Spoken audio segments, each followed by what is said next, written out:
I'm Champ Chong. The year is coming to the end, so we have to count down the top 10 games of 2013. So let's do it.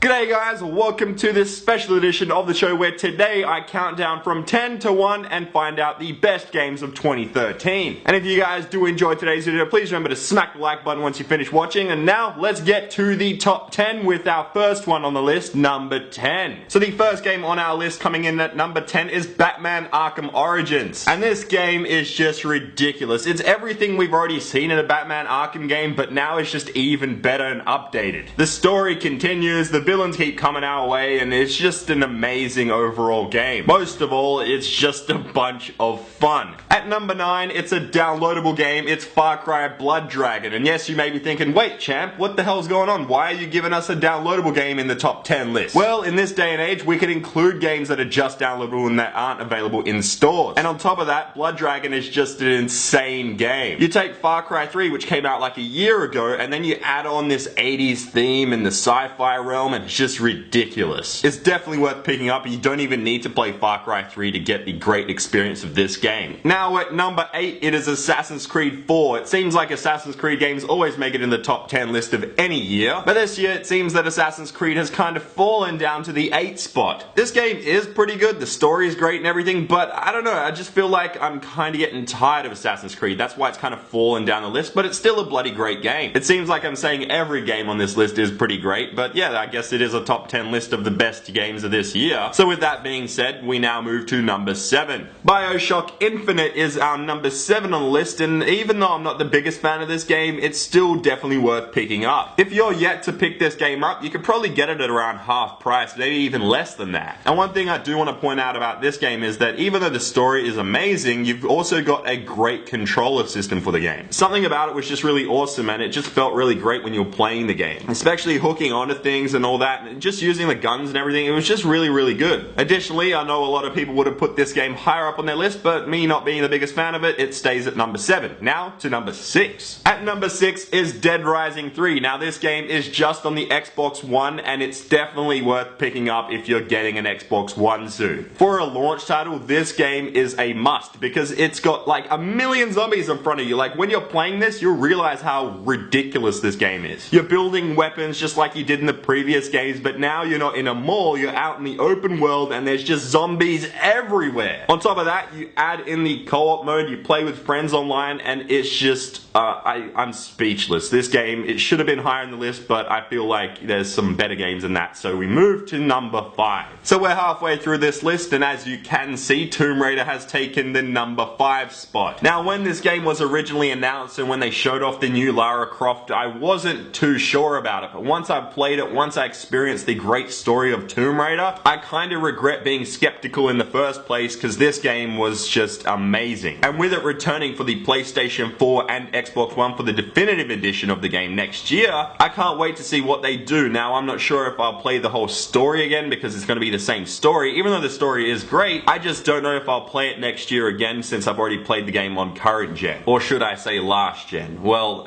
yeah. Now speaking of current and last gen or next gen, whatever, we move to our next game on the list. NBA 2K14 takes the number 4 spot on the list because, well, this game on next gen is far superior to the one on last gen. If you haven't picked up this game yet and you own a PS4 and Xbox One, I definitely recommend that you do, so you can show off to your friends, be like, look at these graphics, yo! Seriously, these graphics just on the next gen, wow, like the gameplay. Don't forget about the gameplay, it's pretty incredible as it is. Additionally, you've got new game modes or revamped game modes that you've kind of gotten bored of over the years. So to bring all that and update it, then you update the graphics on next gen, it just looks awesome. But it only makes it up to the number 4 spot on the list, because number 3 is up next. And number 3 on our list is Beyond Two Souls. This is a PlayStation 3 exclusive, and if you own a PlayStation 3, you have to get this game. It's probably in the cheaper section of the game store at this time of the year, so if you do have have some spare change, go and get this game. One of the biggest things about this game that just brought me in was the story. How you actually go through the game is something different. It kind of reminded me of older games like Heavy Rain, but it was just with its own spin that just made it awesome. However, it does fall short to another PlayStation 3 exclusive at the number 2 spot. And coming in at number 2 is The Last of Us. This game, I don't even know how to explain it. For a PlayStation 3 exclusive, you know that Sony are bringing us amazing games exclusively. And to take the number 3 and number 2 spots as exclusive games from Sony, you know they're doing their job. And The Last of Us is just,